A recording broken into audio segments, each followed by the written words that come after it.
So today I want us to talk about a particular character in the book of Ruth. So this afternoon I was doing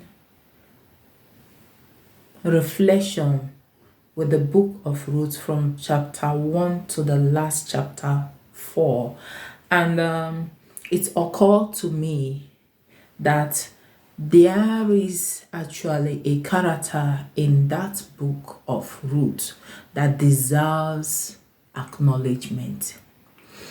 And sincerely speaking, since I was a teenager or since I was small, until the time I started reading Bible by myself, until the time I started interpreting Bible by myself, I have never heard people giving really honor or respect to this character.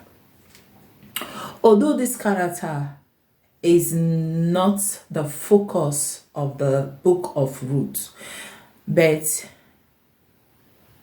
I will tell you, please believe me, there's a reason why God allowed the name of this character to keep on repeating itself again and again in that book. I am talking about this man, this influential, rich relative of Ruth called Boaz. I'm talking about him. So, it is true that all our focus, all our attentions are centered on Ruth and Naomi. But we should not forget that this man, this person, played a role, is a very respectable, honorable role in the lives of Ruth and her daughter-in-law. In the lives of this man played a role in the lives of Naomi and her daughter-in-law, Ruth. Remember the first encounter of Ruth and this man. The man warned her not to leave the field and go to another place so that men will not harass her. And then the man went further to ask his men not to harass Ruth and also made allowance to favor Ruth. That is a respectable, act, number one. Then the second one that blew my mind, which nobody talks about, and that is why I decided to, acknowledge this man today in the book of Ruth. The Bible said he drank during their feast. He drank, and after drinking, he was feeling good. Feeling good after drinking means, let me tell you, it means he was drunk. He drank and was feeling good and was in high spirit, and he went to his tent to lay down. And Ruth came and opened his tent and laid beside him. Are you thinking what I'm thinking? If it is some corrupt, influential, rich men, you will know what will happen. It's just like somebody going to a mango tree and sitting down there, and suddenly a mango fall down in front of you. What will you do? You grab it and eat, isn't it? That was exactly the situation. Ruth intentionally delivered herself to the service of this man called Boaz. But what happened? Because this man was disciplined, because this man was, have self-control, because this man knows what it means to be responsible, he never attempted to touch Ruth.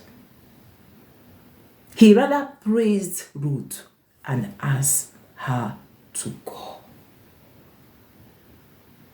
And that was where the story changed for good. That is exactly why I said we should give honor to this man. And then, when you carry what I said about Ruth and this man and paste it to our world today, you will understand that most influential people misuse their power. They take advantage of vulnerable people, especially women in their vulnerable states.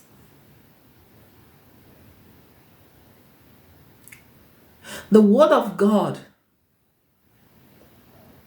is telling us today that it is not difficult to do what?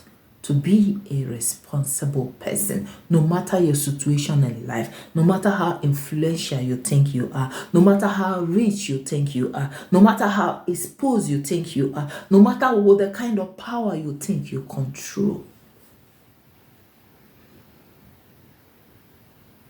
This passage in the Bible is trying to tell us that you can still be a responsible person, that you can still be a very honorable person, that you can still be you discipline yourself, self-disciplined, that you must not move with the crowd. You must not move with the crowd. And moving with the crowd will not give you that kind of satisfaction and that kind of self-esteem you're craving for. This passage tells us that you being rich should not be a ticket to abuse. It should not be a ticket you have to abuse people. It should not be a ticket you have to insult people. It should not be your criteria for what? Being ignorant of what? Your attitude towards your fellow human beings. It should not be the reason why you are so arrogant. When you think about everything that Jesus Christ represented and what he's still representing, and then when you think about how he goes about relating with people, living his life as if he was really the son of a poor man who they refer to as Joseph, without them knowing that amongst them is the Son of God. When you see this video today, please, I want you to think about your relationship with your fellow human beings. I want you to think about your attitude. I want you to think about how you treat people. I want you to work on your human management. And after listening to this video, you will agree with me that God is telling us one thing, but with different, methods. Or sometimes people will say, with different language skills, I will put it. He's just telling us to love our neighbors as we love ourselves. When you go back to the book of Ruth from chapter 2 to the last verse 4, you will realize that there is nothing on this earth that will have prevented that man from taking advantage of Ruth, because she was at her vulnerable time in life. God bless you as you think about your human management, as you think about mending your relationship with your fellow human beings. God bless you again.